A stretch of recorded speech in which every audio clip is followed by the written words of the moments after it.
Hello everyone, and welcome to my Days of Our Lives official. I hope everyone is having a wonderful day.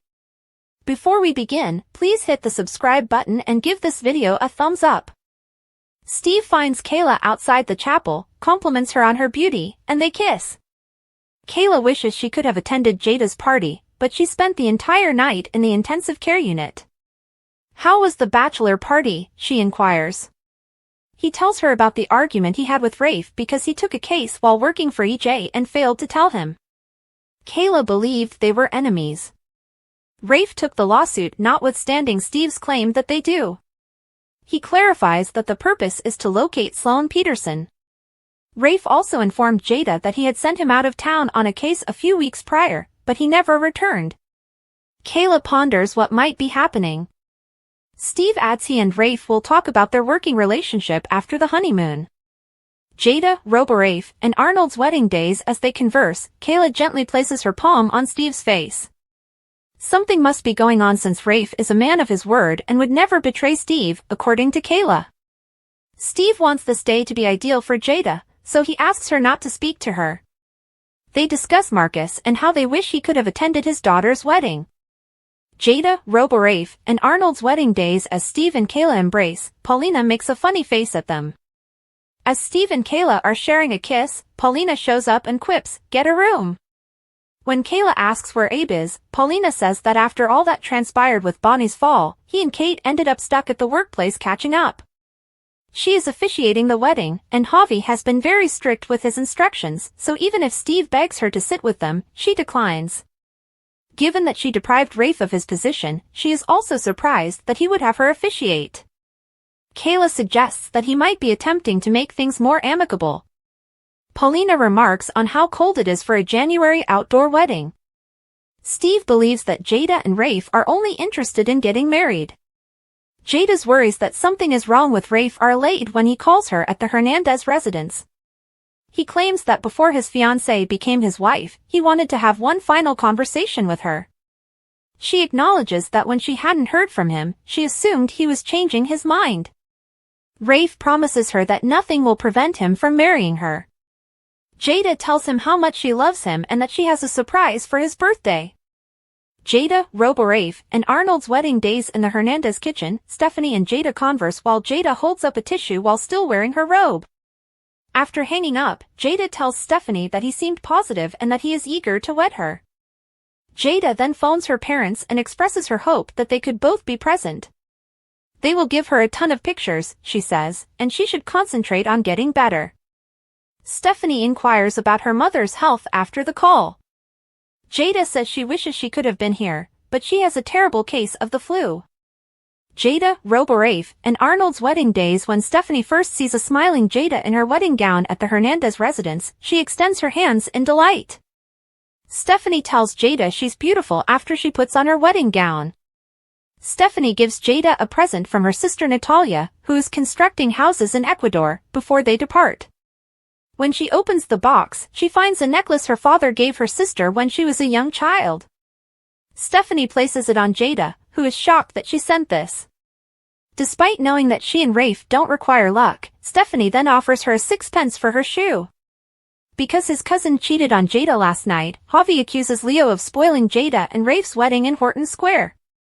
Leo tells them this is insane because Rafe loves Jada. As they sit down, Leo believes Sally would never do that because men are not her type, but Javi claims it was with the dancer he hired.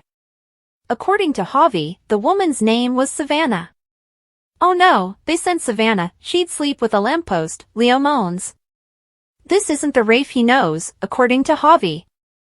Could Javi have made a mistaken assumption based on Leo's statement that Rafe is extremely straight?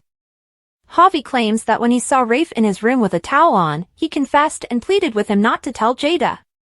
Jada, Rafe, and Arnold's wedding days. Leo is looking startled as Javi smiles a little as they sit on the seat in front of the Horton Square plaque.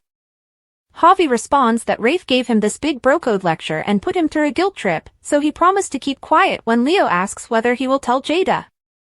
But Rafe is his kin, so how can he ruin a wedding he planned? Jada deserves to know. Javi asks Leo what he thinks. Leo is surprised because he is rarely asked for advice. he claims that he knew a big secret when he first arrived in Salem and that lugging it around made him feel so guilty that he would never do it again. However, Javi lives with Rafe and may shoot the messenger, and he also never hailed from a loving home. Javi believes Leo isn't doing anything to help. In the hidden chamber, the real Rafe knocks EJ unconscious and runs away. When Rita, EJ's assistant, enters the living room, nobody is there.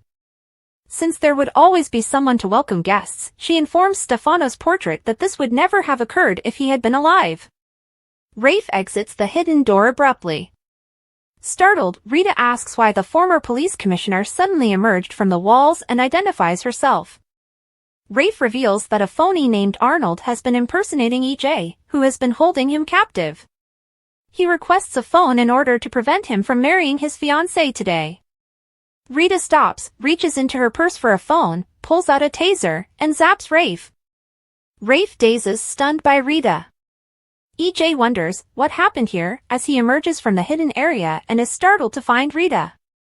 Rita tells that she found Mr. Hernandez here, who said he was being held captive in the basement, and asked for her phone so she could call the police. She had brought the information on Jada from the police station he requested. In order to prevent the world from learning of EJ's most recent illegal scheme, she tasked him at that point. She hopes that her next annual bonus will reflect EJ's gratitude. EJ tells her that it will. Rita gives EJ instructions to explain his activities in detail. EJ brings Rafe back to the hidden chamber before telling her everything. Rita days, "Thank you, EJ." Rita assists in tying Rafe up, remarking that Rafe's escape was caused by Elvis Jr.'s inability to tie a knot correctly and his lack of character as a Boy Scout. Rita responds that she will always be devoted to the family as EJ thanks her. Rita remembers how quickly things went wrong the last time Arnold played Rafe. Although EJ didn't anticipate Arnold's return, he clarifies that he is taking advantage of the circumstance to exact revenge on Jada for firing him. Rita gives him a big packet after realizing why he needed the information. Rafe has to carry out his plan because time is running out, so EJ begs Rita to watch him. Arnold contacted EJ earlier while he was unconscious to give him his last commands, but he didn't answer. Arnold answers his hotel door when someone knocks, assuming it's EJ, but it's actually Gabby.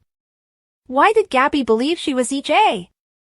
Rafe claims that EJ hired him to complete a task, and he believed that EJ would pay his bill, but it appears that EJ has let him down. It makes sense, according to Gabby, and he ought to have approached her if he needed money. She forces her brother to swear that EJ won't burn her again. Jada, Rafe, and Arnold's wedding days. When Arnold answers the door to his hotel room, Gabby gives him a curious look. Gabby presents Rafe with some pricey wine for his wedding night as a gift from Eli and Lonnie. He is shocked that she doesn't have a hot date when she offers to drive him to the wedding. She did, explaining that JJ had to go to work. When Leo and Javi return to the church, Paulina queries who invited Leo. Leo claims that Javi, his lover, did. All of them knew Javi except for Kayla, who Leo presents to them. Jada, Rafe, and Arnold's wedding days. Leo and Steve observe Javi and Kayla as they smile and shake hands. When Rafe and Gabby show there, Leo asks Javi if he's made up his mind. He hasn't yet. Javi is told by Gabby that he exceeded himself and that the garden is lovely. Rafe informs his cousin that without him, this day would not have been possible. Jada, Rafe, and Arnold's wedding days. Leo and Gabby stand around them, and Arnold looks up at a displeased Javi. After arriving, Stephanie makes contact with her parents. According to her, the bride is doing well, which indicates that her dad is filling in for Marcus. Steve's home is home.